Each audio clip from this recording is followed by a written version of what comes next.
നമസ്കാരം. ഗസ്റ്റ് ടൈമിന്റെ പുതിയൊരു അധ്യായത്തിലേക്ക് ഏവർക്കും സ്വാഗതം.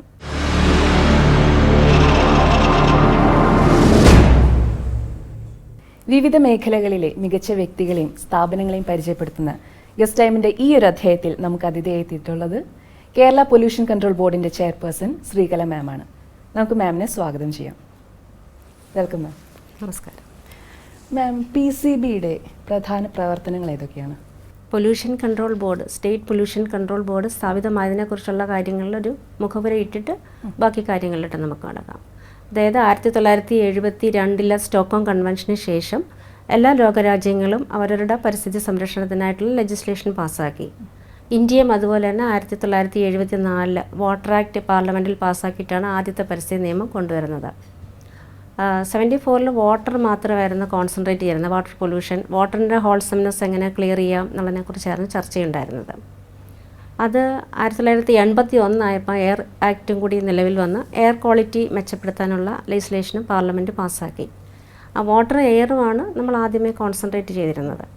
അപ്പം അതിൽ മാത്രമല്ല മറ്റ് പല മേഖലകളിലും നമ്മുടെ വേസ്റ്റ് മാനേജ്മെൻറ്റ് പ്രോപ്പറായിട്ടാകണമെന്ന് വിചാരിച്ചിട്ടാണ് പാർലമെൻറ്റ് 1956 എൻവറോൺമെൻറ്റ് പ്രൊട്ടക്ഷൻ ആക്ട് കൊണ്ടുവരുന്നത്. ആ ആക്ട് പ്രകാരം അതിൻ്റെ അണ്ടറിൽ ഒരുപാട് റൂൾസ് ഫ്രെയിം ചെയ്തു. Example for municipal salt waste, hospital waste management, plastic waste, battery waste, ഇങ്ങനെയുള്ള ഡിഫറൻ്റ് ആയിട്ടുള്ള റൂൾസ് ഈ 1986 വന്നു. അപ്പോൾ PCB ഫങ്ഷൻ ചെയ്യുന്ന മെയിനായിട്ട് ഈ 3 മേജറായിട്ടുള്ള സ്റ്റാറ്റ്യൂട്ട് വെച്ചിട്ടാണ്. PCB വാട്ടർ ആക്റ്റാണ് ആദ്യം ഫോം ചെയ്തത്. വാട്ടർ ആക്ടിൻ്റെ സെക്ഷൻ 4 പ്രകാരമാണ് ഇന്ത്യയിലെ എല്ലാ സ്റ്റേറ്റ് പൊല്യൂഷൻ കൺട്രോൾ ബോർഡും ഉണ്ടായിരിക്കുന്നത്. സെക്ഷൻ 3 പ്രകാരം സെൻട്രൽ പൊല്യൂഷൻ കൺട്രോൾ ബോർഡാണ് ആദ്യം ഫോം ചെയ്തത്. അങ്ങനെ നമ്മുടെ സ്റ്റേറ്റ് 1974 സെപ്റ്റംബർ 12 സ്ഥാപിതമായി. സ്റ്റേറ്റ് പൊല്യൂഷൻ കൺട്രോൾ ബോർഡിൽ ബോർഡ് എന്ന് പറയുന്ന 17 അംഗങ്ങളുള്ള മെമ്പറാണ്. അതിൽ നമ്മുടെ എല്ലാ ഡിസ്ട്രിക്റ്റിലും നമുക്ക് ഡിസ്ട്രിക്ട് ഓഫീസുകളുണ്ട്. ആ ഡിസ്ട്രിക്ട് ഓഫീസുകൾ ഹെഡ് ചെയ്യുന്ന എൻവറോൺമെൻറ്റൽ എഞ്ചിനീയേഴ്സാണ്. കേരളത്തിനെ 3 റീജിയനായിട്ട് തിരിച്ചിരിക്കുകയാണ്. ഹെഡ് ഓഫീസ് നമ്മുടെ തിരുവനന്തപുരത്താണ്. 3 റീജിയൻ, തിരുവനന്തപുരം, കൊച്ചി, കോഴിക്കോട്. ഈ 3 റീജിയണൽ ഓഫീസുകളിലും ചീഫ് എഞ്ചിനീയർ ഹെഡ് ചെയ്യുന്ന റീജിയണൽ ഓഫീസുകളാണ്. അവരുടെ അണ്ടറിലാണ് ഓരോ ജില്ലാ ഓഫീസുകളും ഫങ്ഷൻ ചെയ്യുന്നത്. അതാണ് ഓഫീസിൻ്റെ മെയിനായിട്ടുള്ള സ്ട്രക്ചർ. പൊല്യൂഷൻ കൺട്രോൾ ബോർഡിൻ്റെ ചെയർമാൻ, മെമ്പർ സെക്രട്ടറി പോസ്റ്റുകളിലുള്ള വ്യക്തികൾ പൊല്യൂഷൻ കൺട്രോൾ ബോർഡിൻ്റെ ഹെഡ് ഓഫീസിലാണ് ഇരിക്കുന്നത്. ഇപ്പം പ്രസൻ്റായിട്ട് ഞാൻ ഒരു 1.5 വർഷമായിട്ട് ചെയർപേഴ്സണായിട്ട് വർക്ക് ചെയ്യുന്നു. ഇപ്പോൾ PCB സ്ഥാപിച്ചിട്ട് ഒരു 50 വർഷത്തെ പ്രവർത്തനം കഴിഞ്ഞിരിക്കുന്നു. ഇപ്പോൾ നമുക്ക് ഓരോ വർഷവും പൊല്യൂഷൻ്റെ കാര്യത്തിൽ വരുമ്പോൾ കൂടിക്കൊണ്ടിരിക്കുകയാണ്. അപ്പോൾ ഒരു മേജർ അച്ചീവ്മെൻറ്റ് എന്ന് പറഞ്ഞിട്ട് PCBയുടെ കാര്യത്തിൽ എന്തായിരിക്കും? നമ്മൾ 74 തൊട്ട് വാട്ടർ ആക്ട് കോൺസെൻട്രേറ്റ് ചെയ്തിരുന്നു നേരത്തെ പറഞ്ഞല്ലോ. അപ്പം അതിനുശേഷം എയർ ആക്റ്റും നമ്മൾ കൊണ്ടുവന്നു. അപ്പം നമ്മളെ സംബന്ധിച്ച് കേരളത്തിൽ നമുക്കറിയാം പുഴകൾ ആവശ്യത്തിനുണ്ടല്ലേ. 44 പുഴകളുണ്ട്. അതുപോലെ ഒരുപാട് ലേക്സ് ഉണ്ട്, റാംസാർ സൈറ്റുകളുണ്ട്, കനാലുകളുണ്ട്. 590 kilometres of the coastal belt ഉണ്ട്. 9 ഡിസ്ട്രിക്റ്റുകൾ കോസ്റ്റലിലാണ്. നമുക്ക് അബണ്ടൻറ്റ് വാട്ടർ ഉണ്ട്. വാട്ടറിൻ്റെ അതുപോലെ തന്നെ ആലപ്പുഴ, കൊച്ചി 2 ഡിസ്ട്രിക്റ്റുകൾ മീൻ സീ ലെവലിൻ്റെ താഴെയാണ് ടൗൺഷിപ്പ് ഇരിക്കുന്നത്. അതുകൊണ്ട് തന്നെ വാട്ടറിൻ്റെ പെർക്കുലേഷൻ ചിലപ്പം നമുക്ക് ബുദ്ധിമുട്ടാകും. അപ്പം വാട്ടറിൻ്റെ കേസിൽ മാക്സിമം നമുക്ക് അബണ്ടൻസ് ഉണ്ടെങ്കിൽ നമ്മൾ വാട്ടർ ക്ലാരിറ്റി കിട്ടാൻ വേണ്ടിയിട്ട് അല്ലെങ്കിൽ വാട്ടർ പ്യുവർ ആകാൻ വേണ്ടിയിട്ടുള്ള ഒരുപാട് നടപടികൾ നമ്മൾ എടുക്കുന്നുണ്ട്. പക്ഷേ PCB എന്ന് പറയുന്നത് റെഗുലേറ്ററി ബോഡിയാണ്. PCB ഒരു ഇംപ്ലിമെൻറ്റിങ് ഓർ എക്സിക്യൂട്ട് ചെയ്യുന്നൊരു ഡിപ്പാർട്ട്മെൻ്റ് അല്ല. അപ്പം നമുക്ക് മറ്റ് ഡിപ്പാർട്ട്മെൻറ്റുകളുടെ സ്റ്റേക്ക് ഹോൾഡർ ഡിപ്പാർട്ട്മെൻറ്റ്, വാട്ടറിൻ്റെ കേസാണെങ്കിൽ ചിലപ്പോൾ നമുക്ക് വാട്ടർ അതോറിറ്റി, ഇറിഗേഷൻ, അതുപോലെ തന്നെയുള്ള ഈ ഡിപ്പാർട്ട്മെൻറ്റുകളുടെയൊക്കെ ഒരു സപ്പോർട്ട് വേണം. മുനിസിപ്പൽ സോൾട്ട് വേസ്റ്റ് ഡിസ്പോസ് ചെയ്യാതിരിക്കാനായിട്ടുള്ളതും അതുപോലെ തന്നെ വേസ്റ്റിൻ്റെ കേസിലാണെങ്കിലും മുനിസിപ്പാലിറ്റിയുടെയും കൂടി സപ്പോർട്ട് വേണം. അപ്പോൾ മറ്റ് സ്റ്റേക്ക് ഹോൾഡർ ഡിപ്പാർട്ട്മെൻറ്റ് സപ്പോർട്ടോടുകൂടി നിയമപരമായി നമുക്ക് എങ്ങനെ ഇത് കൺട്രോൾ ചെയ്യാം എന്നുള്ളതാണ് നമ്മൾ നോക്കുന്നത്. എയറിൻ്റെ കേസിൽ നമുക്ക് ആദ്യമേ ഇപ്പോൾ ഇൻഡസ്ട്രിയൽ നമ്മൾക്ക് ബെൽറ്റുകളുണ്ട്, ഇൻഡസ്ട്രിയൽ എസ്റ്റേറ്റുകളും ബെൽറ്റുകളുണ്ട്. അവിടെയാണ് മേജറായിട്ടുള്ള ഇൻഡസ്ട്രീസൊക്കെ നിൽക്കുന്നത്. മേജറായിട്ടും നമ്മുടെ എറണാകുളം റീജിയനിലാണ് ഏറ്റവും കൂടുതൽ ഇൻഡസ്ട്രീസ് ഫോക്കസ് ചെയ്തിരിക്കുന്നത്. അപ്പം ഇൻഡസ്ട്രിയൽ പൊല്യൂഷൻ നമുക്ക് ഓൾമോസ്റ്റ് ആംബിയൻ്റ് എയറിൽ നമ്മുടെ കോൺസെൻട്രേഷൻ നമുക്ക് ലിമിറ്റിനകത്താകാൻ സാധിച്ചിട്ടുണ്ട്. അപ്പോൾ ഒരു 50 വർഷത്തെ ഒരു അച്ചീവ്മെൻറ്റ് നോക്കുകയാണെങ്കിൽ എയർ ക്വാളിറ്റി നന്നായിട്ട് ഇമ്പ്രൂവ് ചെയ്തു. അതായത് ഇപ്പോൾ ഡൽഹിയൊക്കെ കമ്പയർ ചെയ്യുമ്പം വിൻ്റർ സീസണിൽ അവിടെ എയർ ക്വാളിറ്റി ഇൻഡെക്സ് കൂടുതലായിട്ട് വരാറുണ്ട്. പക്ഷേ കേരളത്തിൽ എപ്പോഴും ഒരു 0 to 50, 51 to 100, അതായത് ഗുഡ് ആൻഡ് സാറ്റിസ്ഫാക്ടറി റേഞ്ചിലായിരിക്കും. അത് നമുക്ക് അച്ചീവ് ചെയ്യാൻ പറ്റിയ ഒരു നല്ലൊരു കാര്യമാണ്. ഇപ്പോൾ മാം ഇപ്പോൾ ഒരുപാട് റെഗുലേഷൻസിൻ്റെ കാര്യം പറഞ്ഞു. ഇത് എത്രത്തോളം പബ്ലിക് അവെയർ ആണ്? ഏതൊക്കെയാണ് ലോസും അതിൻ്റെ റെഗുലേറ്ററി ആക്ടിവിറ്റീസിനെ പറ്റിയിട്ട് നോർമൽ നമ്മുടെ പബ്ലിക് അവയർനെസ് എത്രത്തോളം ഉണ്ട്? നമ്മൾ ഇപ്പം ഹെൽത്ത് ഡിപ്പാർട്ട്മെൻറ്റ് ആണെങ്കിൽ തന്നെ ഹെൽത്ത് ഡിപ്പാർട്ട്മെൻറ്റിൻ്റെ കുറച്ച് കാര്യങ്ങളുണ്ട്. അപ്പം ഹെൽത്ത് ഡിപ്പാർട്ട്മെൻറ്റുകൾ തന്നെ പബ്ലിക്കിന് അവയർനെസ് കൊടുക്കുന്നുണ്ട്. അതായത് ഇപ്പം പബ്ലിക് റെസ്പോൺസിബിലിറ്റി എന്ന് പറഞ്ഞാൽ ഇന്ത്യൻ കോൺസ്റ്റിറ്റ്യൂഷൻ 42ാമത്തെ അമെൻമെൻറ്റിൽ 48A-യും 51AG എന്ന് പറഞ്ഞ 2 സെക്ഷൻസ് 2 ക്ലോസുകളുണ്ട്. അപ്പോൾ അതിനകത്ത് 48A എന്ന് പറയുന്നത് സ്റ്റേറ്റിൻ്റെ റെസ്പോൺസിബിലിറ്റിയും, സ്റ്റേറ്റ് എങ്ങനെ നമ്മുടെ പരിസ്ഥിതിയെ സംരക്ഷിക്കുക, ഇമ്പ്രൂവ് ചെയ്യുക, വൈൽഡ് ലൈഫ് ആനിമൽസിനെയൊക്കെ നമ്മളെങ്ങനെ പ്രൊട്ടക്റ്റ് ചെയ്യുക എന്നുള്ളതാണ് സ്റ്റേറ്റിൻ്റെ 48A പറയുന്നത്.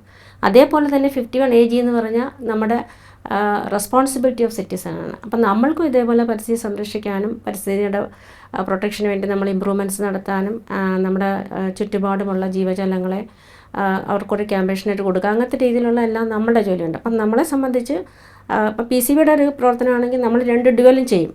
നമ്മൾ സ്റ്റേറ്റ് ഗവൺമെൻറ്റിന് വേണ്ടിയിട്ടും ഇൻഡിവിജ്വൽ സിറ്റിസണിൻ്റെ റെസ്പോൺസിബിലിറ്റി വരും. അപ്പോൾ അതിൻ്റെ ഭാഗമായിട്ട് തന്നെ ഇപ്പം ഫോർ എക്സാമ്പിൾ ഹോസ്പിറ്റൽ വേസ്റ്റ് ആണെങ്കിൽ ഡിപ്പാർട്ട്മെൻറ്റ് തന്നെ അവയർനെസ് കൊടുക്കുന്നുണ്ട്. അതുകൂടാതെ നിയമപരമായ കാര്യങ്ങളിൽ PCB ഈ ഹോസ്പിറ്റലുകൾക്ക് അവയർനെസ് കൊടുക്കുന്നുണ്ട്. ഇപ്പോൾ ഹോസ്പിറ്റൽ വേസ്റ്റ് ആണെങ്കിൽ 4 കാറ്റഗറി. മൊത്തം ജനറേറ്റ് ചെയ്യുന്ന വേസ്റ്റിൻ്റെ 100% ഇൻഫെക്ഷ്യസ് അല്ല, ഒരു 15% മാത്രമേ ഇൻഫെക്ഷ്യസ് ഉള്ളൂ. 85% ജനറൽ വേസ്റ്റ് ആയിരിക്കും ഹോസ്പിറ്റലിൽ.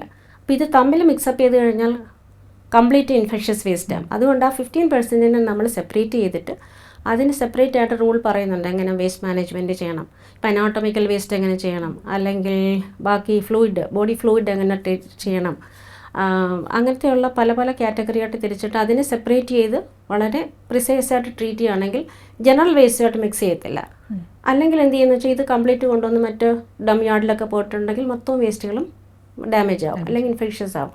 അപ്പോൾ അതിന് വേണ്ടിയിട്ടുള്ള അവയർനെസ് ബോർഡ് നിരന്തരം കൊടുക്കുന്നുണ്ട്. നമുക്കതിനകത്ത് നല്ലൊരു പരിധി വരെ അതിനകത്ത് നമുക്ക് കൺട്രോൾ ചെയ്യാൻ സാധിച്ചിട്ടുണ്ട്. പിന്നെ ഈ ലോവർ ഹാൻഡിൽ ചെയ്യുന്ന ആൾക്കാരൊക്കെ ഉണ്ടല്ലോ, അവർക്ക് ചില സമയത്ത് എന്തെങ്കിലും അവയർനെസ്സിൻ്റെ കുറവിലുണ്ടെങ്കിൽ ഉള്ള ഒരു ഇഷ്യൂസ് മാത്രമാണ് നമ്മൾ വല്ലപ്പോഴും കാണുന്നത്. പക്ഷേ എങ്കിലും നമ്മൾ അവയർനെസ് നന്നായി കൊടുക്കുന്നുണ്ട്. ഹോസ്പിറ്റൽസ് എല്ലാം ഓൾമോസ്റ്റ് എല്ലാവരും അവെയറാണ്, ടോപ്പ് ടു ബോട്ടം എല്ലാവരും നല്ല അവെയറാണ്. അപ്പം അങ്ങനെ ഒരു രീതിയിലുള്ള അവയർനെസ് കൊടുക്കുക. ഇപ്പം LSDയുടെ കേസിലാണെങ്കിൽ അവർ സെപ്പറേറ്റ് ആയിട്ട് അവയർനെസ് കൊടുക്കുന്നുണ്ട്, PCB സെപ്പറേറ്റ് ആയിട്ട് അവയർനെസ് കൊടുക്കുന്നുണ്ട്. അപ്പോൾ പബ്ലിക്കിൽ അത് നല്ലൊരു അവർക്ക് നോളജ് എത്തിയിട്ടുണ്ട്. ഇപ്പോൾ മാം ഈ അവയർനെസ്സിൻ്റെ കാര്യം പറയുമ്പോൾ ഇതുപോലെ എന്തെങ്കിലും സ്പെസിഫിക് ട്രെയിനിങ്ങോ അങ്ങനെ എന്തെങ്കിലും നടത്തുന്നുണ്ടോ? തീർച്ചയായിട്ടും നടത്തുന്നുണ്ട്. ബോർഡിൻ്റെ ഒരു മേജർ ആക്ടിവിറ്റി തന്നെ ഈ കാര്യങ്ങളിൽ അവയർനെസ് കൊടുക്കുക എന്നുള്ളതാണ്. അതിനുവേണ്ടി തന്നെ നമ്മൾ ബജറ്റിൽ പൈസ മാറ്റി വെച്ചിട്ട് നമ്മൾ അവയർനെസ് കൊടുക്കുന്നുണ്ട്. പിന്നെ നമ്മളിപ്പം മറ്റ് മീഡിയ വഴിയൊക്കെയുള്ള അവയർനെസ് കൊടുക്കുന്നുണ്ട്. അങ്ങനത്തെയുള്ള രീതിയിലുള്ള അവയർനെസ്സും നമ്മൾ കൊടുക്കുന്നുണ്ട്. ഇപ്പോൾ നമ്മൾ ഇൻഡസ്ട്രിയുടെ കാര്യം, ഹോസ്പിറ്റലിൻ്റെ കാര്യം പറഞ്ഞു. ഇപ്പോൾ ഒരു പബ്ലിക്കിൻ്റെ സൈഡിൽ നിന്ന് ഇതിനെ ഹെൽപ്പ് ചെയ്യാൻ വേണ്ടിയിട്ട് എന്തൊക്കെ കാര്യങ്ങളാണ് ചെയ്യാനുള്ളത്? പബ്ലിക് ഇപ്പോൾ അവയർനെസ് എന്ന് പറഞ്ഞല്ലോ, അവരുടെ കാര്യങ്ങൾ അവർക്ക് നമ്മൾ മനസ്സിലാക്കാനുള്ള കാര്യങ്ങൾ പറഞ്ഞു കൊടുക്കുന്നത്. ഇപ്പം തന്നെ ഇപ്പോൾ ഒരാളിപ്പോൾ ഒരു ഹോസ്പിറ്റലിൽ വന്നു, അല്ലെങ്കിൽ ആളെങ്ങനെയാണ് അവിടെ അയാളുടെ ഭാഗത്ത് നിന്നുണ്ടാകുന്ന ഏത് സാധനങ്ങൾ, ഇപ്പോൾ ഫോർ എക്സാമ്പിൾ അപ്പോൾ നമ്മുടെ വീട്ടിൽ നമ്മൾ മെഡിസിൻ ഉപയോഗിച്ചു, മെഡിസിന് ശേഷം നമ്മളുടെ ഒരു കോഴ്സ് കഴിഞ്ഞാൽ പിന്നെ നമുക്ക് ചിലപ്പോൾ ഒരു സ്ട്രിപ്പ് മെഡിസിൻ ബാലൻസ് ഉണ്ടാകും. അപ്പോൾ അതെങ്ങനെ ഡിസ്പോസ് ചെയ്യണം, അല്ലെങ്കിൽ അതെങ്ങനെയാണെന്നുള്ള അറിയത്തില്ല. അപ്പം നോർമലി അത് മറ്റ് വേസ്റ്റിൻ്റെ കൂടെ ഡിസ്പോസ് ചെയ്ത് പോകും. അൾട്ടിമേറ്റ്ലി പ്രശ്നം എന്ന് പറഞ്ഞാൽ ഇപ്പോൾ ഏറ്റവും വലിയ സീരിയസ് ആയിട്ടുള്ള ഇഷ്യൂ എന്ന് പറഞ്ഞാൽ ഈ ആൻറ്റി മൈക്രോബിയൽ റെസിസ്റ്റൻസും റെസിഡ്യൂ എന്ന് പറഞ്ഞിട്ട് 2 ഇഷ്യൂ ഉണ്ട്. അതായത് ആൻറ്റി മൈക്രോബ്സ് നമ്മളിപ്പോൾ എത്ര മെഡിസിൻ കഴിച്ചാലും അത് റെസിസ്റ്റ് ചെയ്യുന്നൊരു പ്രതിഭാസമാണ്. അപ്പം നമ്മൾക്കിപ്പോൾ ഒരു പനിയൊക്കെ വന്നു കഴിഞ്ഞാൽ പണ്ടൊക്കെ നമുക്ക് വീട്ടിലെ ചെറിയ കാര്യങ്ങൾ കൊണ്ട് മാറുമായിരുന്നു. ഇപ്പം നമുക്ക് ആൻറ്റിബയോട്ടിക് എടുക്കേണ്ടി വരും. ഇപ്പോൾ എന്ന് വെച്ചാൽ 2-3 ട്രിപ്പ് ആൻറ്റിബയോട്ടിക് എടുക്കേണ്ടി വരികയാണ്. ഡോസേജ് കൂടി എന്ന് വെച്ചാൽ ബാക്ടീരിയ റെസിസ്റ്റൻ്റ് ആയി കഴിഞ്ഞു. അപ്പം എന്ന് വെച്ചാൽ ഈ മെഡിസിൻസിനെ നമ്മൾ പ്രോപ്പറായിട്ട് യൂസിന് ശേഷം ഡിസ്പോസ് ചെയ്യുമ്പോൾ ബാക്ടീരിയ അതിനെ റെസിസ്റ്റ് ചെയ്യുകയാണ്. അപ്പോൾ അതിന് കൂടുതൽ മെഡിസിൻ അല്ലെങ്കിൽ 2-3 ട്രിപ്പുകൾ നമ്മൾ ആൻറ്റിബയോട്ടിക്സ് കോഴ്സ് എടുക്കേണ്ടി വരും. അപ്പോൾ അതിപ്പോഴത്തെ ഒരു സീരിയസ് ഇഷ്യൂ ആണ്. അപ്പോൾ അതിന് വേണ്ടിയിട്ട് ഇപ്പം ഗവൺമെൻറ് ഹെൽത്ത് ഡിപ്പാർട്ട്മെൻറ്റ് PCB നമ്മൾ സംയോജിതമായി ചേർന്നിട്ടുള്ള നമ്മൾ മോണിറ്ററിങ് ചെയ്യുന്നുണ്ട്. PCBയുടെ കൊച്ചിയിൽ ഒരു സെൻട്രൽ ലബോറട്ടറിയിൽ നമ്മൾ ഈ ആൻറ്റി മൈക്രോബിയൽ റെസിസ്റ്റൻസും റെസിഡിയും നമ്മൾ ചെയ്യാനുള്ള ചെയ്യുന്നുണ്ട്. അപ്പോൾ അത് വെച്ചിട്ട് നമ്മൾ മാക്സിമം അവയർനെസ് കൊടുക്കുന്നുണ്ട്. അതുപോലെ തന്നെ വേസ്റ്റ് വാട്ടർ ട്രീറ്റ് ചെയ്യാനായിട്ട് വരുമ്പം ഈ പെർട്ടിക്കുലർ ബാക്ടീരിയനെ നമുക്ക് എങ്ങനെ, വൈറസിനെയൊക്കെ എങ്ങനെ നമുക്ക് കില്ല് ചെയ്യാം, അങ്ങനത്തെ സ്റ്റഡീസുകളും ഇപ്പം ബോർഡ് റിസർച്ച് ആൻഡ് ഡെവലപ്മെൻറ്റ് ഡിപ്പാർട്ട്മെൻറ്റൊക്കെ ആയിട്ട് ചേർന്ന് നമ്മൾ കാര്യങ്ങൾ ചെയ്തു വരുന്നു. ഇപ്പോൾ മാം ഈ വേസ്റ്റ് വാട്ടറിൻ്റെ കാര്യം പറഞ്ഞപ്പോൾ ഒരു ഡൗട്ട്, നമ്മൾ ഹോസ്പിറ്റൽ ഇൻഡസ്ട്രിയുടെ കാര്യം സംസാരിച്ചു. അതുപോലെ മറ്റ് ഇൻഡസ്ട്രീസ്, ഇപ്പോൾ PCB ആകുമ്പോൾ ഒരുപാട് ഇൻഡസ്ട്രീസ് ആയിട്ട് കൊളാബറേറ്റ് ചെയ്ത് വർക്ക് ചെയ്യുന്ന ഒരു സ്ഥാപനമാണല്ലോ. അപ്പോൾ മറ്റുള്ള ഇൻഡസ്ട്രീസിന്റെ പ്രവർത്തനം, അതിന്റെ ഒരു റെഗുലേഷനും ഇതുപോലെ വാട്ടർ പൊല്യൂഷൻ തടയാനും എന്തൊക്കെയാണ് വേറെ ചെയ്യുന്നത്? ഇൻഡസ്ട്രീസിൻ്റെ കേസിൽ നമ്മൾ ചെയ്യുന്നത്, ഇൻഡസ്ട്രീസിനെ നമ്മുടെ ഒരു കൺസെൻറ്റ് അഡ്മിനിസ്ട്രേഷൻ എന്ന് പറഞ്ഞൊരു വിങ്ങിലോട്ട് കൊണ്ടുവന്നിട്ടാണ് ഇൻഡസ്ട്രിയൽ പൊല്യൂഷൻ നമ്മൾ ചെയ്യുന്നത്. അതായത് വാട്ടർ ആക്ട് പ്രകാരം ഇൻഡസ്ട്രീസിൻ്റെ വേസ്റ്റ് വാട്ടർ ഡിസ്ചാർജ് ചെയ്യണമെന്നുണ്ടെങ്കിൽ, ട്രീറ്റഡ് വാട്ടർ ഡിസ്ചാർജ് ചെയ്യണമെന്നുണ്ടെങ്കിൽ പൊല്യൂഷൻ കൺട്രോൾ ബോർഡിൻ്റെ ഒരു കൺസെൻറ്റ് എടുക്കണമെന്നുണ്ട്. ആ കൺസെൻറ്റ് എടുക്കാനായിട്ട് ഇൻഡസ്ട്രീസ് നമ്മുടെ അടുത്ത് അപേക്ഷ സമർപ്പിച്ച് ആ അപേക്ഷയുടെ ബേസിസിൽ നമ്മൾ അവർക്ക് കൺസെൻറ്റ് കൊടുക്കുമ്പോൾ നിങ്ങൾ പ്രവർത്തിക്കാനുള്ള കൺസെൻറ്റാണ് കൊടുക്കുന്നത്. നിങ്ങൾ പ്രവർത്തിച്ചോളൂ വിത്ത് സം കണ്ടീഷൻസ്. അപ്പോൾ ആ കണ്ടീഷൻസിനകത്ത് നമ്മൾ ഇങ്ങനെ water quality, water discharging industry ആണെങ്കിൽ ആ ഡിസ്ചാർജ് പാരാമീറ്ററിനകത്ത്, ഒരു പെർട്ടിക്കുലർ ഫെർട്ടിലൈസർ ഇൻഡസ്ട്രി ആണെങ്കിൽ അവിടെ നിന്ന് ഡിസ്ചാർജ് ചെയ്യുന്ന കുറേ പാരാമീറ്റേഴ്സ് ഉണ്ടാകും. അപ്പോൾ ആ പാരാമീറ്റേഴ്സ് ഓരോ പാരാമീറ്ററും ഇത്ര ലിമിറ്റിൽ, ഇത്ര മില്ലിഗ്രാം പെർ ലിറ്റർ ആയിരിക്കണം, അല്ലെങ്കിൽ ഇത്ര, അങ്ങനത്തെ ഒരു ലിമിറ്റ് കൂടെ വെച്ചിട്ടായിരിക്കും നമ്മൾ കൺസെൻറ്റ് കൊടുക്കുന്നത്. അത് നമ്മൾ റെഗുലറായിട്ട് നമ്മൾ മോണിറ്റർ ചെയ്യും. ഇപ്പോൾ ഒരു ഇൻഡസ്ട്രി സെറ്റപ്പ് ചെയ്യാനാണെങ്കിലും ആദ്യമേ തന്നെ ഇത് PCBയുടെ അടുത്ത് വന്നിട്ട് നമ്മൾക്കറിയാം കേരളം ഒരു ഡെൻസിലി പോപ്പുലേറ്റഡ് ആയിട്ടുള്ള ഒരു സ്റ്റേറ്റാണ്. അപ്പോൾ നമുക്ക് ഡിസ്റ്റൻസ്, ഞങ്ങളുടെ തന്നെ ഒരു മേജർ ഡ്യൂട്ടിയാണ് ഗവൺമെൻറ്റിന് നമ്മളൊരു സപ്പോർട്ട് ചെയ്ത് കൊടുക്കുക, അല്ലെങ്കിൽ ഗൈഡൻസ് കൊടുക്കുക, എവിടെയൊക്കെ ഇൻഡസ്ട്രി വെക്കണം, എങ്ങനെയൊക്കെയാണ് അതിൻ്റെ രീതികൾ എന്നുള്ളത്. അപ്പോൾ ആ ഒരു ഗൈഡ് ലൈൻസ് നമ്മൾ പറഞ്ഞു കൊടുക്കും. ആ ഗൈഡ് ലൈൻസിൻ്റെ അതിനാണ് കൺസെൻറ്റ് എസ്റ്റാബ്ലിഷ് എന്ന് പറഞ്ഞത്, എസ്റ്റാബ്ലിഷ് ചെയ്യാനുള്ള കൺസെൻറ്റ്. അതെടുത്തതിന് ശേഷം പാർട്ടി കമ്മീഷനിങ് സ്റ്റേജിൽ നമ്മുടെ അടുത്ത് വരുമ്പോൾ നമ്മൾ പറഞ്ഞ കാര്യങ്ങളൊക്കെ പാലിച്ചിട്ടുണ്ടോ എന്ന് നോക്കുക. അതിനുശേഷം ഇത് ഓപ്പറേഷന് വേണ്ടിയിട്ടുള്ള ഒരു പെർമിറ്റ് നമ്മൾ കൊടുക്കും. ഓപ്പറേഷനിലും ഇപ്പോൾ ചിമ്മിനി കൂടെ പോകുന്ന എമിഷനകത്ത് ഇത്ര ഗേഷ്യസ് പാരാമീറ്റർ, ഇത്ര കോൺസെൻട്രേഷനിൽ കൂടാൻ പാടില്ല, അല്ലെങ്കിൽ അവരുടെ ഡിസ്ചാർജ് ഇങ്ങനെയാണ്, അല്ലെങ്കിൽ അവിടെ ഒരു ഹെസാഡസ് കെമിക്കൽസ് എന്തെങ്കിലും ഒരു വേസ്റ്റ് ജനറേറ്റ് ചെയ്യുന്നു, അതെങ്ങനെയാണ് ഡിസ്പോസ് ചെയ്യേണ്ടത്, ഇങ്ങനെയുള്ള പല ഫാക്ടേഴ്സും നമ്മൾ ഈ പറയുന്ന കൺസെൻറ്റിനകത്ത് നമ്മൾ ഇൻകോർപ്പറേറ്റ് ചെയ്തിട്ടാണ് കൊടുക്കുന്നത്. അത് പീരിയോഡിക്കലി PCB മോണിറ്റർ, അങ്ങനെയാണ് ഇൻഡസ്ട്രീസിനെ നമ്മുടെ കൺട്രോളിൽ നമ്മൾ കൊണ്ടുവരുന്നത്.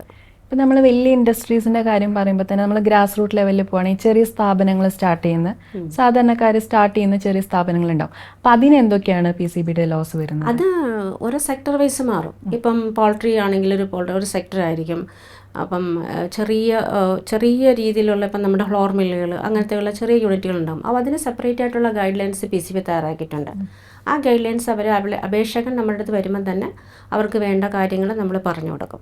പക്ഷെ ചിലവർ നമ്മളുടെ ഈ ലൈസൻസ് എടുക്കണമെന്ന് അറിയാതെ വരുന്ന കുറച്ച് ആൾക്കാരുണ്ട്. അവർ ചിലപ്പോൾ എസ്റ്റാബ്ലിഷ് ചെയ്തതിന് ശേഷമായിരിക്കും നമ്മുടെ അടുത്ത് വരുന്നത്. അപ്പം നമ്മൾക്ക് ആ ദൂരപരിധി ചിലപ്പം ബുദ്ധിമുട്ടാണെങ്കിൽ പോലും നമ്മൾക്ക് അവർക്ക് ഗൈഡൻസ് കൊടുക്കും.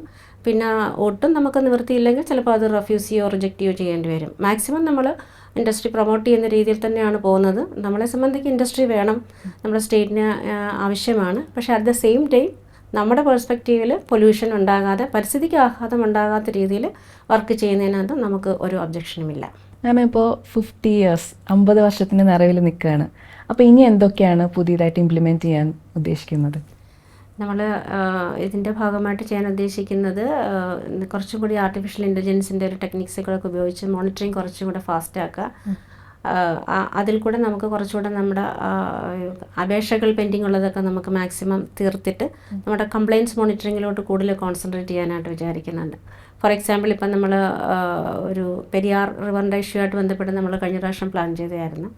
ഡിഫറെൻറ്റ് സെൻസേഴ്സ് വെക്കുക, അതിനുശേഷം ഒരു ഇഷ്യൂ ഉണ്ടാകുന്ന സമയത്ത് നമ്മൾ ഡ്രോൺ വെച്ചിട്ട് നമ്മളത് ലൊക്കേറ്റ് ചെയ്യണം. അപ്പോൾ ആ സെൻസേഴ്സ് വഴി ഈ സെൻസറുകൾ തമ്മിലുള്ള കണക്ടിവിറ്റി വെച്ച് ബോർഡിൻ്റെ കൺട്രോൾ റൂമിലോട്ട് ഈ സെൻസറിനെ ഇൻ്റഗ്രേറ്റ് ചെയ്ത് കഴിഞ്ഞാൽ നമ്മൾ മാനുവലിയാണ് ഇപ്പം നമ്മൾ ഒരു ഇഷ്യൂവിൽ സാമ്പിൾ എടുക്കാൻ പോകുന്നത്. ഇത് AI നമുക്ക് ടെക്നിക്സ് പറഞ്ഞു തരും, ഏത് ഭാഗത്താണ് ഹീറ്റ് മാപ്പ് ജനറേറ്റ് ചെയ്യുമ്പോൾ ഏത് ലൊക്കേഷനിലായിരിക്കും പ്രശ്നമുള്ളതെന്ന് പറയുന്നത്. ആ പ്രശ്നമുള്ള സ്ഥലത്ത് നമുക്ക് പിന്നെ ഇതിൻ്റെ ഇൻറ്റൻസിഫൈ ചെയ്തുള്ള മോണിറ്ററിങ് ചെയ്യാൻ പറ്റും.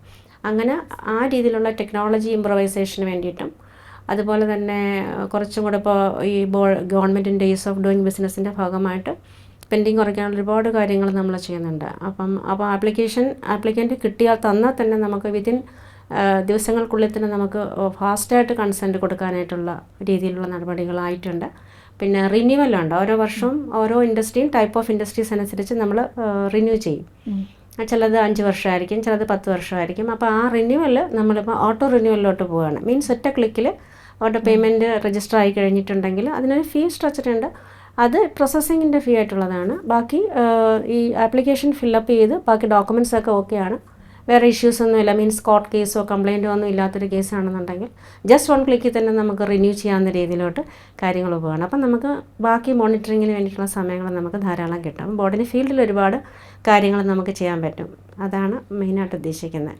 ഇപ്പം നോർമലി ഒരു പ്രവർത്തിക്കുന്ന ഒരു ബോർഡാണ്. അപ്പോൾ റെഗുലറായിട്ട് അതിൻ്റെ കാര്യങ്ങളെല്ലാം മുന്നോട്ട് പോകുന്നുണ്ടെങ്കിലും നമ്മുടെ കേരളം ഇപ്പോൾ കഴിഞ്ഞ കുറച്ച് നാളായിട്ട് ഫേസ് ചെയ്യുന്ന നാച്ചുറൽ കലാമിറ്റീസ് ആണ്. ഫ്ലഡ് വരുന്നുണ്ട്, അങ്ങനെയുള്ള ഒരുപാട് കാര്യങ്ങൾ നടക്കുന്നുണ്ട്. അപ്പം അങ്ങനെ വരുന്ന ഒരു നാച്ചുറൽ കലാമിറ്റി വരുന്ന സമയത്ത് ഈ ഒരു ബോർഡിൻ്റെ പ്രവർത്തനം എങ്ങനെയാണ്? ബോർഡ് ഔട്ട്പുട്ട് അടിസ്ഥാനത്തിൽ നമ്മൾ കാര്യങ്ങൾ ചെയ്യാറുണ്ട്. എന്താണ് ഗവൺമെൻറ്റിന് സപ്പോർട്ട് എന്നുള്ള രീതിയിൽ നമ്മൾ ചെയ്യും. കാര്യം ഇപ്പം ഇതിൻ്റെ മെയിൻ ഈ നടക്കുന്ന സംഭവത്തും ആഫ്റ്റർ മാത്തിൽ ഒരുപാട് വേസ്റ്റ് മാനേജ്മെൻറ്റ് ചെയ്യേണ്ട കാര്യങ്ങൾ വരും. അതിൽ ബോർഡ് ഗവൺമെൻറ്റിനോടൊപ്പം തന്നെ നിന്ന് അവർക്ക് വേണ്ട എല്ലാ സപ്പോർട്ടുകളും നമ്മൾ ചെയ്ത് കൊടുക്കാറുണ്ട്. ഇപ്പോൾ കഴിഞ്ഞ 18 ഫ്ലഡ് ആണെങ്കിലും, ഇപ്പോൾ വയനാട് ഇഷ്യൂ ഉള്ള കേസാണെങ്കിലും, അങ്ങനത്തെയുള്ള എല്ലാം, ഇപ്പോൾ ഹോസ്പിറ്റൽ വേസ്റ്റിൻ്റെ കേസിലാണെങ്കിലും, കോവിഡ് വന്ന സമയത്താണെങ്കിലും ബോർഡ് ഒരുപാട് സപ്പോർട്ട് നമ്മൾ ചെയ്ത് കൊടുത്തിട്ടുണ്ട്. കാര്യം ഈ ഗ്ലൗസ്, അതുപോലെ തന്നെ മാസ്ക്, അങ്ങനത്തെ സാധനങ്ങളും ഒക്കെ ഉള്ള കാര്യങ്ങൾ ഡിസ്പോസൽ ചെയ്യാനായിട്ടും ഹോസ്പിറ്റൽ വേസ്റ്റിന് തന്നെ നമുക്കൊരു എക്സ്ക്ലൂസീവ് ട്രീറ്റ്മെൻറ്റ് സിസ്റ്റം ഉണ്ടല്ലോ. അപ്പോൾ അവർക്ക് വേണ്ട എല്ലാ സപ്പോർട്ടുകളും നമ്മുടെ ഭാഗത്തുനിന്ന് നമ്മൾ ചെയ്ത് കൊടുത്ത് വരുന്നുണ്ട്. മാം, ഇപ്പോൾ നമ്മളെല്ലാ മേഖലയിലും സ്ത്രീ ശാക്തീകരണം, സ്ത്രീ സുരക്ഷ ഉറപ്പാക്കൽ എന്നൊക്കെ പറഞ്ഞ ഒരുപാട് കാര്യങ്ങൾ നമ്മൾ കേൾക്കുന്നുണ്ട്. ഇപ്പോൾ PCBയുടെ കാര്യത്തിലെടുക്കുകയാണെങ്കിൽ മാമിനെ സംബന്ധിച്ച് ഫസ്റ്റ് ചെയർപേഴ്സൺ ആണ്. അപ്പോൾ ആ ഒരു ഫീലിംഗ് എങ്ങനെയാണ്? വളരെ എക്സൈറ്റഡ് ആണ് ഞാൻ. കാര്യം 50 വർഷം എത്തി ഒരു ലേഡി ചെയർപേഴ്സൺ എത്താനായിട്ട്. അപ്പം എനിക്ക് പറ്റുന്ന രീതിയിൽ നല്ല രീതിയിലുള്ള അഡ്മിനിസ്ട്രേഷൻ നമ്മൾ കാഴ്ചവെക്കാനായിട്ട് ശ്രദ്ധിക്കുന്നുണ്ട്. എല്ലാ മേഖലകളിലും എങ്ങനെ നമ്മുടെ സ്റ്റാഫിനെ ഓറിയൻറ്റ് ചെയ്ത് അവർക്ക് വേണ്ട എല്ലാ സപ്പോർട്ടും കൊടുത്ത് വേണ്ട സ്ഥലത്ത് അവർക്ക് വേണ്ട കൃത്യമായിട്ടുള്ള നിർദ്ദേശങ്ങൾ കൊടുത്തിട്ട് മാക്സിമം സ്പീഡപ്പ് ചെയ്ത് കാര്യങ്ങൾ കൺസേൺഡ്, അതായത് നമ്മുടെ പെർമിഷൻ കൊടുക്കുക, ബാക്കി കംപ്ലയിൻസ് മോണിറ്ററിങ് ചെയ്യുക. പബ്ലിക്കിനോട് വളരെ നല്ല രീതിയിൽ, നമ്മളൊരു പബ്ലിക് സർവൻ്റാണ്, അപ്പോൾ അവർ വരുമ്പോൾ അവർക്ക് മാക്സിമം റെസ്പെക്റ്റ് കൊടുത്ത് മാക്സിമം ചെയ്യാനുള്ള രീതിയിലുള്ള കാര്യങ്ങൾ ചെയ്യുക. ഞങ്ങളിപ്പോൾ സെപ്റ്റംബറിലൊരു ഇൻ്റർനാഷണൽ കോൺക്ലേവ് പ്ലാൻ ചെയ്യുന്നുണ്ട്. വിവിധ രാജ്യങ്ങളിൽ നിന്നൊക്കെയുള്ള പ്രതിനിധികൾ ഇതിലത് പങ്കെടുക്കുന്നുണ്ട്. നമുക്കും മറ്റ് ഡെവലപ്ഡ് കൺട്രീസിലേക്കിനേക്കാളും വളരെ ഭംഗിയായിട്ട് കേരളം ഒരു മാതൃകയായിട്ട് നമുക്ക് ഇന്ത്യയിലൊക്കെ ആണെങ്കിലും കേരള PCB എന്ന് പറയുമ്പോൾ അതിനകത്തൊരു ശ്രദ്ധ ഉണ്ടാകുന്ന രീതിയിലുള്ള മാറ്റം വരുത്താനായിട്ടുള്ള കാര്യങ്ങളൂടെ ഞാൻ ചെയ്യാനായിട്ട് ആഗ്രഹിക്കുന്നുണ്ട്. മാം, ഇപ്പോൾ നമുക്ക് എടുക്കുകയാണെങ്കിൽ സീസണലായിട്ട് പൊല്യൂഷൻ കൂടുതൽ കാണാം. നമ്മൾ എന്തെങ്കിലും ഫെസ്റ്റിവൽസ് വരുന്നു, അല്ലെങ്കിൽ ഏതെങ്കിലും ഒരു ആഘോഷങ്ങൾ വരുന്നു, അല്ലെങ്കിൽ ഇപ്പോൾ വിൻ്റർ, സമ്മർ അങ്ങനെയുള്ള സമയത്ത്, അപ്പോൾ ആ സമയത്തുള്ള PCBയുടെ പ്രവർത്തനങ്ങൾ, അല്ലെങ്കിൽ ആ സമയത്തുള്ള ചേഞ്ചസ്, എൻവയൺമെൻറ്റൽ ചേഞ്ചസിന് എന്തൊക്കെയാണ് ചെയ്യുന്നത്? പരിസ്ഥിതി എപ്പോഴും കാലാവസ്ഥയായിട്ട് കണക്റ്റഡ് ആണ്. കാര്യം കാലാവസ്ഥ മാറുന്നതിനനുസരിച്ച് പരിസ്ഥിതിക്കകത്തുള്ള ചില പാരാമീറ്റേഴ്സിൻ്റെ വ്യത്യാസം നമുക്ക് മനസ്സിലാക്കാൻ സാധിക്കും. ഇപ്പോൾ വിൻ്റർ സീസണിൻ്റെ കേസ് എടുക്കുകയാണെങ്കിൽ, ഇപ്പം നേരത്തെ ഞാൻ സൂചിപ്പിച്ച പോലെ ഡൽഹിയിലെ കേസ് പറഞ്ഞല്ലോ, കേരളത്തിലും ചില സമയത്ത് ഈ ഫോട്ടോ കെമിക്കൽ സ്മോക്ക് എന്ന് പറഞ്ഞൊരു പ്രതിഭാസം ഉണ്ടാകും. അതിൽ ഡൽഹിയിൽ അവർ ചെയ്യുന്നത് കഴിഞ്ഞാൽ വാഹനങ്ങളുടെ കൺട്രോളാണ് ചെയ്യുന്നത്, റെഗുലേഷനാണ്. അതിനുള്ള ഫാക്ടർ എന്ന് പറഞ്ഞാൽ നമ്മുടെ ഇവിടെയാണെങ്കിലും വാഹനങ്ങളുടെ എക്സോസ്റ്റ് ചെയ്യുന്ന കൂടുതലും ഈ ഓർഗാനിക് പൊല്യൂട്ടൻസ് കൂടുതലായിട്ടുണ്ടായിരിക്കും, വോളറ്റൈൽ ഓർഗാനിക് പൊല്യൂട്ടൻസ്. ഇതിൻ്റെ പ്രവർത്തനം എന്ന് പറഞ്ഞാൽ ഈ ഓക്സൈഡ്സ് ഓഫ് നൈട്രജൻ ഉണ്ട്, അതിനെ ഇത് വിഘടിക്കുകയാണ് ചെയ്യുന്നത്. ഇതൊരു ആക്സിലറേറ്ററായിട്ട് വർക്ക് ചെയ്യും. അപ്പം ഈ NO2 എന്ന് പറയുന്ന നമ്മുടെ ഗേഷ്യസ് പാരാമീറ്ററിനകത്തുള്ള കോൺസ്റ്റൻ്റ് NO+O എന്ന് പറഞ്ഞിട്ട് സെപ്പറേറ്റ് ആവും. ആ O എന്ന് പറയുന്നത് നമ്മുടെ കെമിക്കൽ ഇതിൽ നേസൻ്റ് ഓക്സിജൻ എന്നാണ് പറയുന്നത്. ഈ O എന്ന് പറയുന്നത് നമ്മുടെ ഓക്സിജൻ മോളിക്യൂളുമായിട്ട് ചെന്നിട്ട് O3 ഫോം ചെയ്യും. അപ്പോൾ ഈ O3യും NOയും കൂടുതലായിട്ട് ഈ നമ്മുടെ വാഹനങ്ങളിൽ നിന്നുള്ള ഈ ഓർഗാനിക് കോമ്പൗണ്ട്സിൻ്റെ പ്രസൻസിൽ ഇത് കൂടുതലായിട്ട് പോകും. ഇത് തമ്മിൽ ചേർന്നിട്ട് ഡെൻസി ഫ്യൂംസ് ആയിട്ട് അങ്ങനെ നിൽക്കും. അതാണ് നമുക്ക് വൈറ്റ് കളറിലെ ഫോട്ടോ കെമിക്കൽ സ്മോക്കായിട്ട് നമ്മൾ അറിയപ്പെടുന്നത്. അത് നമ്മുടെ വിഷനെ ഒബ്സ്ട്രക്റ്റ് ചെയ്യുകയും നമ്മുടെ എയർ പൊല്യൂഷൻ ആ ഡെൻസ് ഫോമിൽ മറ്റ് പർട്ടിക്കുലർ മാറ്ററൊക്കെ ഉണ്ടെങ്കിൽ അതെല്ലാം സസ്പെൻഡ് ചെയ്ത് നിൽക്കും. അപ്പം സൂര്യപ്രകാശത്തിൻ്റെ ആ ഒരു രാവിലെ ആ സാന്നിധ്യം കുറവാണെന്നുണ്ടെങ്കിൽ ഇത് മേലിലോട്ട് പോകത്തില്ല. പ്രകൃതിയുടെ തന്നെ വേറൊരു പ്രതിഭാസമാണ് ഇൻവേർഷൻ എന്ന് പറഞ്ഞാൽ. ആ ഇൻവേർഷനകത്ത് ഈ കംപ്ലീറ്റ് ഡെപ്പോസിറ്റ് നിന്നിട്ട് നമുക്ക് ഡെൻസ് ഫ്യൂംസ് ഉണ്ടാകും. അതാണ് ഡൽഹിയിൽ സംഭവിക്കുന്ന ആ പ്രശ്നം വിൻ്ററിൽ. കേരളത്തിൽ അത്ര വലിയ പ്രശ്നം വരാത്തതിൻ്റെ ഒരു റീസൺ, നമുക്ക് അറബിക്കടലിൽ നമ്മുടെ 590 കിലോമീറ്റേഴ്സ് അതിൽ നമ്മുടെ ഒരു കോസ്റ്റൽ ബെൽറ്റ് ഉണ്ടല്ലോ, അതും പിന്നെ നമ്മുടെ ഇവിടെ വാഹനങ്ങൾ നമ്മളെ കുറേ കൺട്രോൾ ചെയ്യുന്നതിൻ്റെ ഭാഗമായിട്ട്. അത് മാത്രമല്ല NCR റീജിയനിലുള്ള സ്റ്റബിൾ ബേൺ പ്രശ്നവും വടക്കൻ നമ്മുടെ മറ്റേ ഡൽഹിയിലൊക്കെയുള്ള ഇഷ്യൂ വരാൻ സാധ്യതയുണ്ട്. കേരളത്തിൽ അങ്ങനത്തെ പ്രശ്നങ്ങൾ വരാത്തതുകൊണ്ട് നമുക്ക് ക്വാളിറ്റി കൺട്രോൾ ചെയ്യാൻ നിൽക്കുന്നത്. പക്ഷേ നമ്മൾ ആ സമയത്ത് ഇവിടെ റെഗുലേറ്റ് ചെയ്യുകയാണെങ്കിൽ വാഹനങ്ങളെ അവർ ഈവൻ ഓഡ് നമ്പേഴ്സിലൊക്കെ പോയിട്ട് റെഗുലേറ്റ് ചെയ്യും. അതുപോലെ തന്നെ ആർട്ടിഫിഷ്യൽ റെയിനൊക്കെ കൊടുത്തിട്ട് ഇതിനെ താഴോട്ട് ഡെപ്പോസിറ്റ് ചെയ്യുന്ന രീതിയിലുള്ള ക്രമീകരണങ്ങളൊക്കെ ഡൽഹിയിൽ ചെയ്യും. പക്ഷേ നമ്മൾ ഫോർച്ചുനേറ്റ്ലി കേരളം അങ്ങനത്തെ നമുക്കുള്ള പ്രശ്നങ്ങളില്ല. നമ്മളുടെ IQI എപ്പോഴും നല്ല ലിമിറ്റിനകത്തായിരിക്കും. അത് നമ്മൾ പല രീതിയിലുള്ള കൺട്രോളിങ് ചെയ്യുന്നതുകൊണ്ടാണ് നമുക്കത് ചെയ്യാനായിട്ട് സാധിക്കുന്നത്. അത് റോഡിൻ്റെ തന്നെ പല ഫാക്ടറികളെയും ഇപ്പം ഈ ട്രാഫിക് സിസ്റ്റം അല്ലെങ്കിൽ ടൗൺ പ്ലാനിങ്ങിൻ്റെ റോഡിൻ്റെ ക്രമീകരണങ്ങൾ ഇതൊക്കെ ഇതിനെ ഈ ട്രാഫിക് ജാമായി നിൽക്കാത്ത രീതിയിൽ ഫ്രീ ഫ്ലോയിൽ പോകത്തക്ക രീതിയിൽ കൂടുതലും ഈ ക്രോസ് ജംഗ്ഷൻ വരാതെ റൗണ്ട് അബൌട്ട് വരുവാണെങ്കിൽ വാഹനങ്ങളിങ്ങനെ സ്ലോ സ്പീഡിൽ തന്നെ സ്ലോ പേസിലങ്ങ് പൊക്കോളും. ആ രീതിയിലൊക്കെ ട്രാഫിക് കൺട്രോൾ ചെയ്യുകയാണെങ്കിൽ നമുക്ക് ചെയ്യാൻ പറ്റും. പിന്നെ വരുന്ന ഫെസ്റ്റിവൽ സീസണിൽ നമ്മൾ വരുന്ന ഈ ക്രാക്കേഴ്സൊക്കെ ഉപയോഗിക്കുന്ന പ്രശ്നങ്ങളൊക്കെ വരികയാണെങ്കിൽ അതിന് റെഗുലേഷനുണ്ട്. ആ റെഗുലേഷൻ അനുസരിച്ച് ചെയ്യുകയാണെന്നുണ്ടെങ്കിൽ ഇപ്പോൾ അത് ഒരുപാട് റെഗുലേറ്റ് ചെയ്ത് തന്നെയാണ്. ഇത്ര സമയം മാത്രമേ ഗ്രീൻ ക്രാക്കേഴ്സ് ഉപയോഗിക്കുക, അങ്ങനത്തെയുള്ള ഇഷ്യൂസ് പ്രശ്നങ്ങൾ ഉണ്ടാകാതിരിക്കാനായിട്ട് ഉള്ള കൺട്രോളിങ് ഗവൺമെൻറ് തലത്തിലും ചെയ്യുന്നുണ്ട്. അത് മാത്രമല്ല പരിസ്ഥിതി വകുപ്പ് എൻ്റെ കാരണമാണെങ്കിലും നമ്മുടെ ബഹുമാനപ്പെട്ട നമ്മുടെ മുഖ്യമന്ത്രിയുടെ തന്നെയാണ് ഞങ്ങളുടെ സെക്ഷൻ ഞങ്ങളുടെ ഡിപ്പാർട്ട്മെൻറ്റ് വരുന്നത്. സാറും നമ്മുടെ എല്ലാ കാര്യങ്ങളിലും വളരെ പ്രിസൈസായിട്ട് കാര്യങ്ങൾ നോക്കുകയും ഞങ്ങളുടെ എല്ലാ മീറ്റിങ്ങുകളിലുമൊക്കെ നമുക്ക് വേണ്ട ഡയറക്ഷൻസ് തരികയും ചെയ്യുന്നുണ്ട്. അപ്പോൾ ഗവൺമെൻറ് ഭാഗത്താണെങ്കിൽ നല്ല രീതിയിൽ നല്ല സപ്പോർട്ടും നമ്മളും ഞങ്ങളുടെ ആക്ട് പ്രകാരമുള്ള ജോലി ഞങ്ങൾ ഗവൺമെൻറ്റിനെ ടെക്നിക്കലി സപ്പോർട്ട് ചെയ്യാമെന്നുള്ളതാണ്. ആ രീതിയിലുള്ള നല്ലൊരു കോർഡിനേഷൻ നന്നായി പോകുന്നുണ്ട്. എന്തായാലും ഇനിയും ഒരുപാട് ചെയർപേഴ്സൺസ് ഈ ഒരു സ്ഥാപനത്തിലേക്ക് വരട്ടെ. മാമിന് എന്താണ് നമ്മൾ പബ്ലിക്കിനോട് പറയാനുള്ളത് ഈ ഒരു സ്ഥാപനത്തിലെ ചെയർപേഴ്സൺ എന്നുള്ള സ്ഥാനത്തായിരിക്കുമ്പോൾ? പബ്ലിക്കിനോട് എനിക്ക് മെയിനായിട്ട് പറയാനുള്ളത് വളരെ നല്ല രീതിയിലുള്ള പ്രവർത്തനം പൊല്യൂഷൻ കൺട്രോൾ ബോർഡ് ചെയ്യാൻ ആഗ്രഹിക്കുന്നുണ്ട്. അപ്പം നമ്മളോട് തന്നെ സപ്പോർട്ടീവായിട്ട് നമുക്ക് എന്ത് സപ്പോർട്ടും ടെക്നിക്കലായിട്ടുള്ള എന്ത് സപ്പോർട്ടും പൊല്യൂഷൻ കൺട്രോൾ ബോർഡ് നമ്മൾ ചെയ്തു തരാം. നമ്മളോട് അപ്രോച്ച് ചെയ്യുന്നവരോടും അല്ലാതെ തന്നെ അവയർനെസ് വഴി നമ്മളെല്ലാ സപ്പോർട്ടുകളും നമ്മൾ പബ്ലിക്കിന് ചെയ്തു കൊടുക്കുക. എന്ത് ബുദ്ധിമുട്ടുകളും മലിനീകരണവുമായിട്ട് ബന്ധപ്പെട്ടുണ്ടെങ്കിൽ പൊല്യൂഷൻ കൺട്രോൾ ബോർഡിൻ്റെ ഓഫീസുകളെ സമീപിക്കുക. അവിടെ എന്തെങ്കിലും ബുദ്ധിമുട്ടുണ്ടെങ്കിൽ നേരിട്ട് എൻ്റെ ഓഫീസിൽ എൻ്റെ അടുത്ത് വരുവാണെങ്കിൽ ഞാൻ അതിനകത്തുള്ള എല്ലാ കാര്യങ്ങളും അവർക്ക് മാക്സിമം സപ്പോർട്ട് ചെയ്ത് കൊടുക്കും.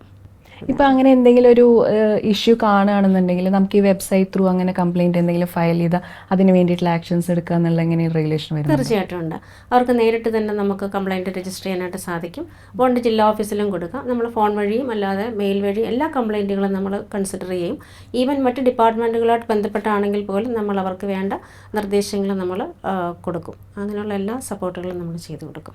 എന്തായാലും ഇത്രയും നേരം കൊണ്ട് നമുക്ക് PCBനെ പറ്റിയിട്ട് അതിൻ്റെ പ്രവർത്തനങ്ങളെ പറ്റിയിട്ടും എല്ലാം അത്യാവശ്യം നല്ലൊരു അവയർനെസ് കിട്ടി. മാമിൻ്റെ വിലയേറിയ സമയത്തിന് ഒരുപാട് നന്ദി ഗസ്റ്റ് ടൈമിൽ വന്നതിന്. Thank you so much ma'am. നന്ദി, നമസ്കാരം.